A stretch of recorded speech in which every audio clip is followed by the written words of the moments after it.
Hello, welcome to Anu's lifestyle. ఈరోజు నేను more curry చేస్తున్నాను. బాణలు పెట్టాను, కొంచెం ఆయిల్ వేసాను. ఆయిల్ కొంచెం ఎక్కువే పడుతుందండి దీనికి. దాంట్లో తిరగమాత పెట్టాను. ఆవాలు, మినపప్పు, పచ్చిశనగపప్పు, కొంచెం జీలకర్ర. ఆవాలు, మినపప్పు వేగిపోయినాయి. ఇది ఒక ఆనియను, పచ్చిమిర్చి, కరివేపాకు వేస్తున్నాను.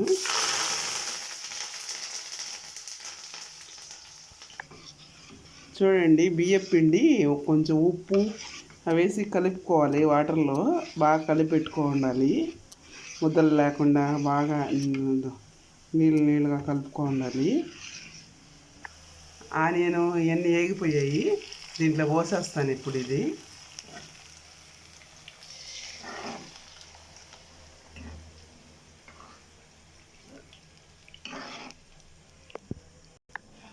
బియ్యపిండి అనమాట. బియ్యపిండి నీళ్ళల్లో కలిపేసుకోవాలి. ఆ నీళ్ళల్లోనే కొంచెం ఉప్పు వేసుకొని కలిపేసుకొని పోసుకోవాలి. కొంచెం నీళ్ళు ఎక్కువే పోసుకోవాలి, అంటే పిండి బాగా ఉడకాలి కాబట్టి. ఆయిల్ కూడా కొంచెం బాగానే ఎక్కువ పడుతుంది. చూడండి, ఇలాగ వస్తుంది. ఇంకా బాగా ఉడకాలి. చూడండి, ఆయిల్ ఎట్ట ఉడకుతుంది. ఆయిల్లో బాగా ఉడకాలి. ఇలాగంటే చేతికి అంటుకోకూడదు అనమాట. బాగుండి రావాలి.